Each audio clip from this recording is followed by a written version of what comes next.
Sadhu Natanananda. While Kavyakantha Ganapati Muni was a colossus, Sadhu Natanananda can be compared to the tortoise in the hare and tortoise story. An unlikely spiritual giant, he rose from being an ordinary elementary school teacher to a man of deep wisdom and realization. Sadhu Natanananda is the compiler of spiritual instruction, one of the most important books for spiritual seekers. This simple teacher had studied Ramakrishna Paramahamsa, Swami Vivekananda, and the scriptures. He understood that it was through a true Guru's guidance that he could know exactly what truth is. Therefore, he yearned for a Guru. His friends told him of a young ascetic up on Arunachala hill who could guide him. Natesa Mudaliyar, as he was known then, visited Bhagwan at Skandashram and seated himself near him. Since he was well versed in the scriptures, he thought he should talk only after the Guru talked to him. However, Bhagwan very rarely spoke unless someone asked him a question. After spending hours in silence with Bhagwan, Mudaliyar went home disappointed. Perhaps he is not a saint, he thought. I will go to other saints and sages. But returned disappointed. His friends reproached him. Why did you give up? Go again to Bhagwan. He started writing letters pleading to Bhagwan to shower his grace on him. He even sent a registered letter wherein he wrote, "If you are not going to give me grace, I will die without realization. In my next birth, I will demand grace from you again, and you will have to be born once more just to give me realization. You might as well give it to me now." Bhagwan appeared to him in a dream and said, "You are demanding grace from me. You must first worship the Lord seated on the bull." In his small room, there was a picture on the wall. It was that of Lord Shiva seated on Nandi, his bull. Natanananda worshipped the image for a few days but was still not happy. He went again to Tiruvannamalai and visited Arunachaleshwara temple. Perhaps Bhagwan has guided me to this in the dream, he thought. This time, some people tried to dissuade him, saying, "Do not go to that silent ascetic. He will not talk to you." However, he was a stern, serious, persevering man. So much so that even Murugana remarked that austerity was Natanananda's armor. Without giving up hope, the school teacher went to Bhagwan again and pleaded, "Bhagwan, I want to experience your gracious wisdom. Kindly fulfill my prayer." Bhagwan looked at him for a full 15 minutes. When a question was put to Bhagwan, he would not usually answer immediately. Instead, he would prepare the questioner with silence and only then give the answer so that it remained with the questioner as direct experience. He was more interested in the questioner than in the question. He gazed at Natanananda and said, "Is it the body in front of me which desires to obtain grace, or is it the awareness within it? If it is the awareness, is it not looking upon itself as the body and making this request? If so, let the awareness first of all recognize its nature. It will then automatically recognize God and grace. The truth of this can be realized even now and here." Wave after wave of pure ecstasy pulsed through Natanananda, and he stayed in Bhagwan's presence for hours. He was blessed by Bhagwan's glance of grace. Natanananda once told me that even Bhagwan's glance did not completely fulfill him and that there were some residual tendencies despite his leading a strictly austere life. Once, when he was in Bhagwan's presence, Kavyakantha Ganapati Muni and other scholarly devotees were sitting with Bhagwan and speaking in Sanskrit about Hindu scriptures. Utterly dejected that he could not follow a single word about the lofty subjects that were being discussed, he sat silently with tears streaming down his cheeks.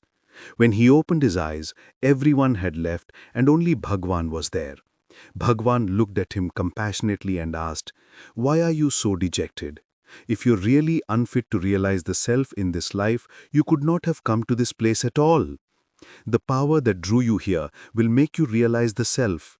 If not today, then at some other time it is bound to fulfill its commitment. There is no reason why you should be dejected." This dissolved all his imperfections in Sadhu Natanananda and drove out all his ignorance. With this, he too became a self-realized sage. The day he understood his realization, he went incognito. The outward symbol of his becoming self-realized was his obscurity. He lived alone, happy to be immersed in the self all the time.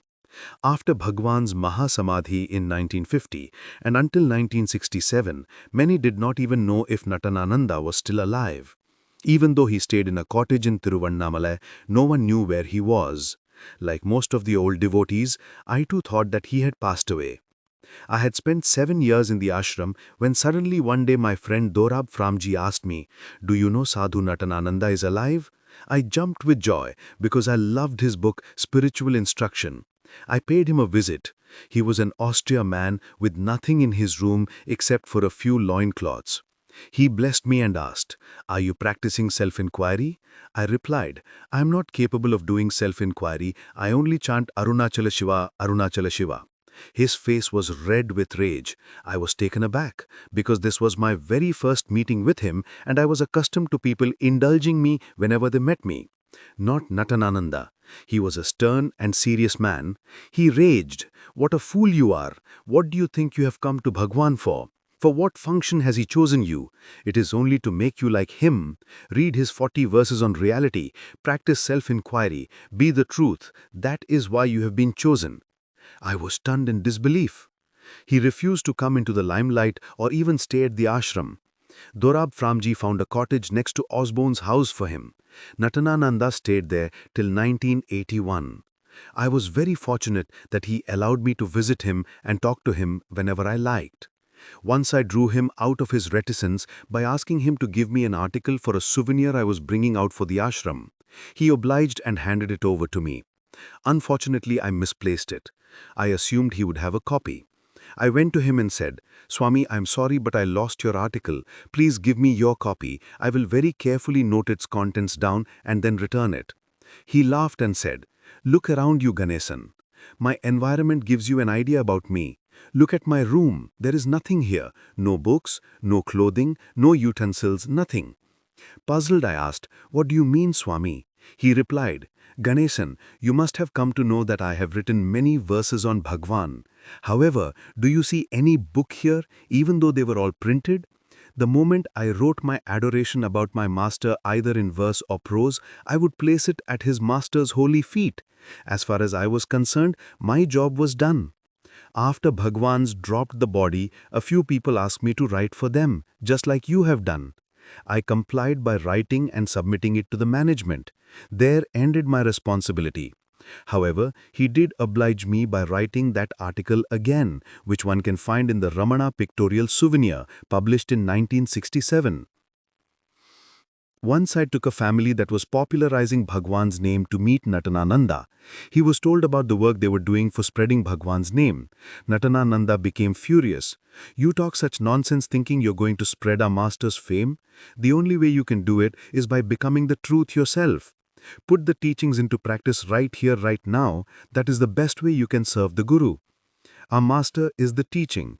The best way to express your devotion to Bhagwan is by putting his teaching into practice." This family got frightened and never again went to Natanananda. In Natanananda's last moments, Sadhu Om, Kunju Swami, a few others and I prayed before him. In every devotee's death that I witnessed, the one common factor was that none was bothered about their body. Just before he dropped the body, I asked, "Swami, how do you feel?" "I am happy," he replied. Physically, he was suffering deeply. Every doctor that I took to him diagnosed him to be severely ill, yet he said he was happy. I asked, a little surprised, "What do you mean by happy?" Natanananda replied, "Look at Bhagwan's picture and you will understand." Those were his last words. He directed my attention to Bhagwan and then happily closed his eyes and passed away. It was a privilege for me to help build the Samadhi for this Jnani's body inside the compound of Dorab Framji's residence.